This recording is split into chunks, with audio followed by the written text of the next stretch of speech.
कर्म लगाए ब्रह्म न, ब्रह्म की उत्पत्ति हुई अक्षर पुरुष से। और अक्षर पुरुष यानी अक्षर का अर्थ यहाँ पर अविनाशी है।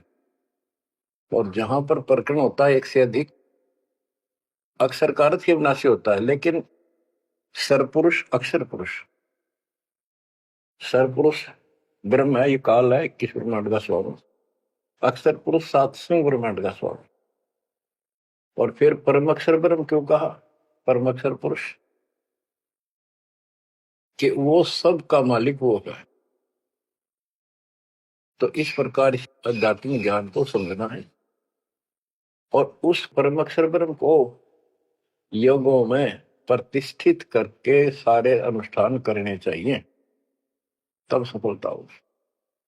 कबीर साहब ने बताया, कबीर एक के साध्य सब सत्य, सब साध्य समझा माली सींचे मोल को बुलागा। पुण्यात्माओं, इससे सिद्ध हो गया कि किसी के पास भी वेदों से हटकर ज्ञान नहीं था, और वेदों में वो ज्ञान है ही नहीं जिसकी हमें जरूरत थी। इसलिए क्या रहा, अब इसके ऊपर चलेगा सत्संग शेष, संत गरीबदास जी की अमर वाणी, अथ कथनी बिना करनी का होगा। इसमें से कुछ वाणी सुनाएगा दास। जैसे आपको बताया गया कि काशी विद्यापीठ पढ़ ब्राह्मण आते थे, उनको विद्वान माना जाता था, उनकी दुकान बढ़िया चला करती थी यहाँ भोले समाज में। तो गरीबदास जी उस पढ़ाई के बारे में कहते हैं जो वो पढ़ा करते हैं, केवल लोगों को ठगने के लिए।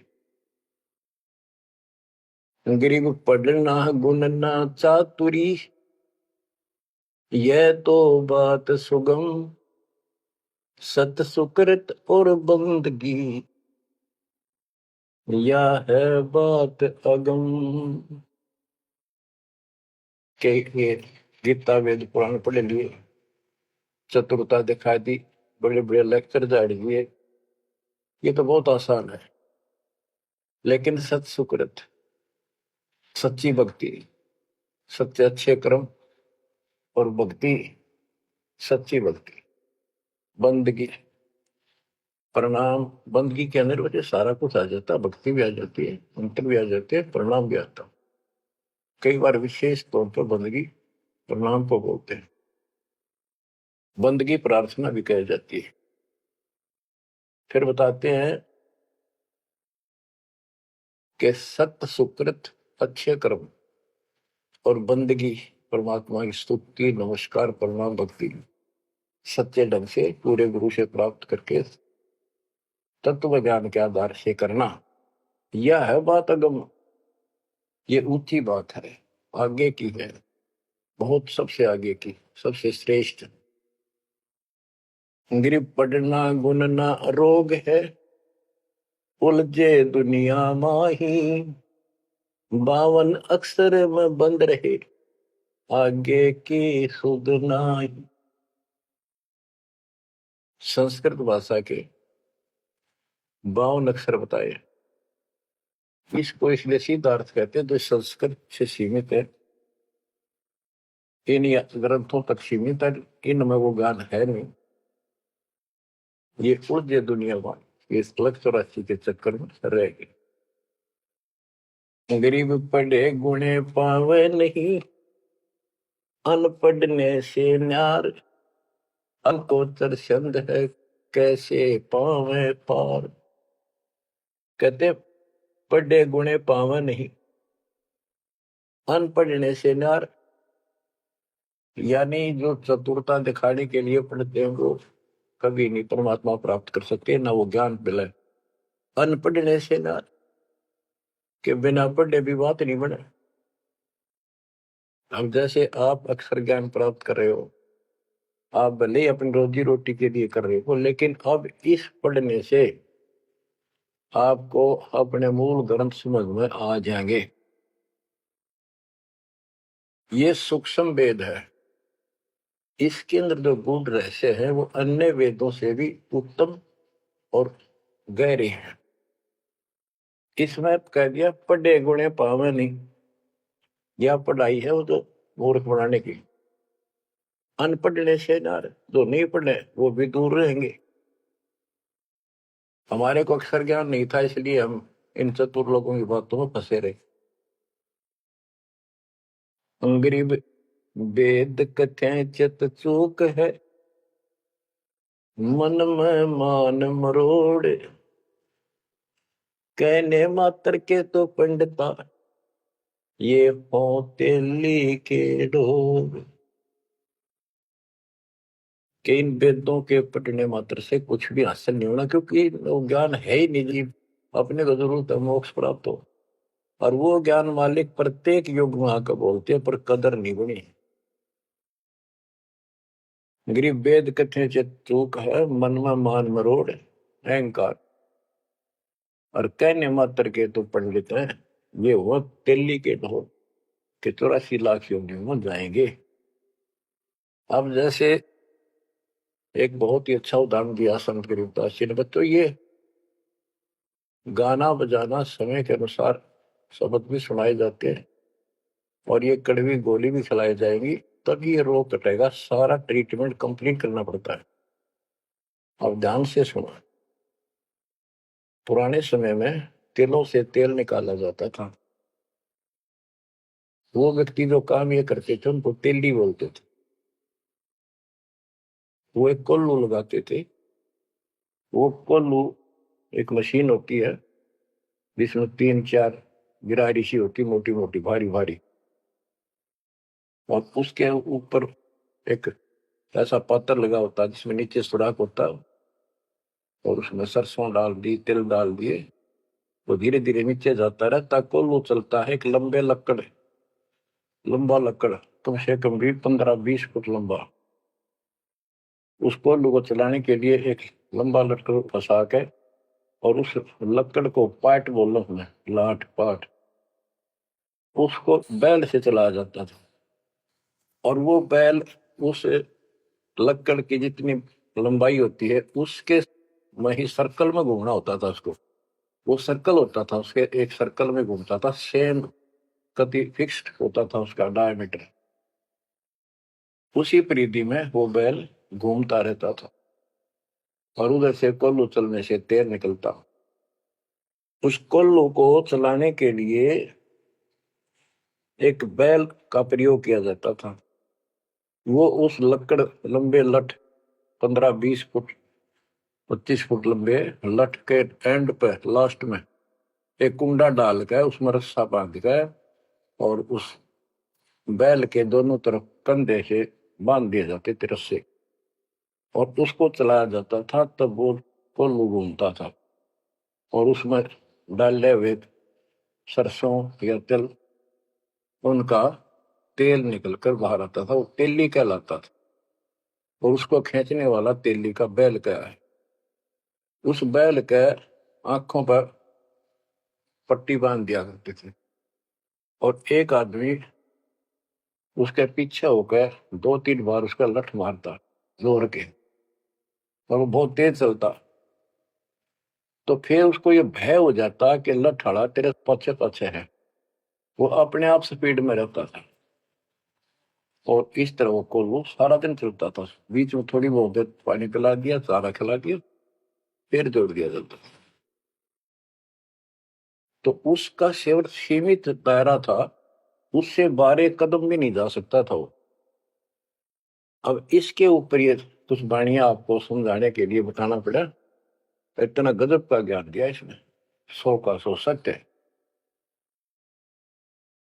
गरीब वेद कथे चित चूक है, मन में मान मरोड़, कहने मात्र के तो पिंडता, ये हो तेली के डो।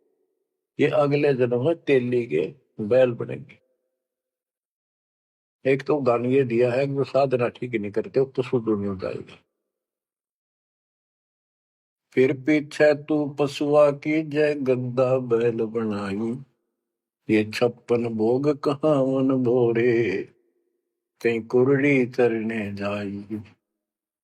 इस वाणी का तो ये अर्थ है। अब इसके ऊपर आगे देखो, गरीब आंख बंद है दिखे नहीं, चल मारो मार, तेली के तो बैल को घर ही कोस हजार। के आंख बांध दी बैल की और डरता चलो मारो मार, वो सपेटते चलता रहता। उस तेली के बैल को उस सर्कल के अंदर ही सारा दिन एक महीने में 50,000 कोस एक महीने में तय कर देता, यानी एक कोस 3 किलोमीटर, यानी 1.5 लाख किलोमीटर वो एक महीने में पूरे कर देता। उसमें चल चल के इतना सफर तय कर लेता, रहता वही ठेकान, एक कदम उससे बाहर नहीं जाता। बच्चों ये स्पिरिचुअल लेक्चर है या आध्यात्मिक घंटी दे रहा हूं आपकी स्कूल की। इसको ऐसे समझाने से आपके अंतःकरण में योगदान रचेगा। एक क्या होता था पहले, जैसे फसल होती थी गेहूं चने, इनको अलग करने के लिए भूस से एक गाटा जोड़ा जाता था, गाटा। उसके बीच में एक लठ गाड़ के मोटा था, उसका रस्सा बांध के फिर 5 7 10 पशु, जिसमें भैंस गाय काटड़ा काटड़ी ऐसे शरीर में बांध दिए जाते थे, और बीच में लठ गाड़ दिया, उसके चारों तरफ वो भूस डाल देते थे, चने या गेहूं। क्योंकि दास ने देखा है हम किसान के गर्जनों था, इसलिए 90% बच्चे किसान वालों को पता नहीं, जो शहर में रहते हैं, वो भूस कैसे निकलता था, जिसकी ये वाणी जिस बारे बोली है। अब तो मशीनों से निकल जाता, कट कट कट कट 1 घंटे में। पहले महीना महीना लगे रहा करते। दास का जन्म ऐसे समय में दिया दाता ने जब वो 5505 निकट आ रहा था, और वो पिछला प्रोसेस सारा पता है जो एक वाणी में बोला गया है। दास को समझने में आसानी रही, आपको समझाने में आसानी होगी। तो उसको हम तो गाटा बोला करते, गाटा जोड़ रखे। वो सारे पशु एक लाइन में चलते रहते, चारों तरफ घूमते, जैसे तेली का बैल घुमा करता। ये उस फसल को काटने के लिए उनके पैरों के नीचे वो फसल कट जाती, छोटा छोटा तूड़ा भूस बन जाता। फिर उससे गेहूं चने अलग कर लेते और भूस अलग हो जाता। उसको गाटा बोला करे। और पलवल साइड इधर फरीदाबाद साइड में उसको धाए बोलते थे, धाए। धाए यानी पशुओं का एक समूह, एक से एक गले का रस्सा बांध दिया जाता था।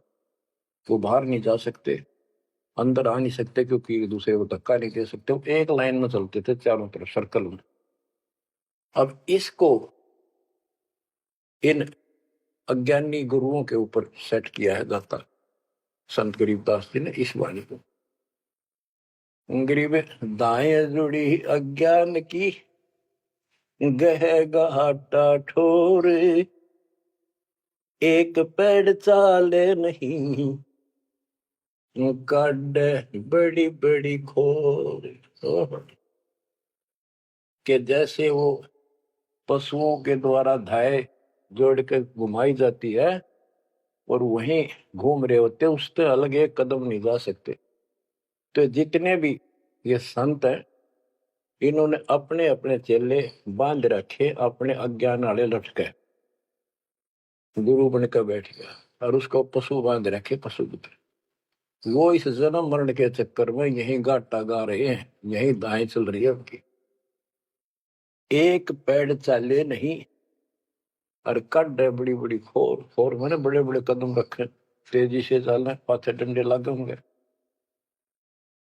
तो ये सारे जितने भी चेले हैं, उनके जितने गुरु हैं, उनके जितने शिष्य हैं, उनको तो धाए बताई ये गाटा, और इस जन्म मरण के चक्कर को एक ये सर्कल बताया कि इसी में ये घूम रहे हैं। एक कदम इस तरह बाहर नहीं जा पाए। जाना सतलोक है। जैसे किसी ने सफर करना है तो कदम जितने रखेगा मंजिल की ओर होते हैं, ठीक रास्ते पर। और ये वहीं बांध रखे स्वार्थवश जिसने पशुओं को, वो तो उस सर्कल में घूम सके, उस तो बाहर जा ही नहीं सकता। गरीब दाएं जुड़ी अज्ञान की,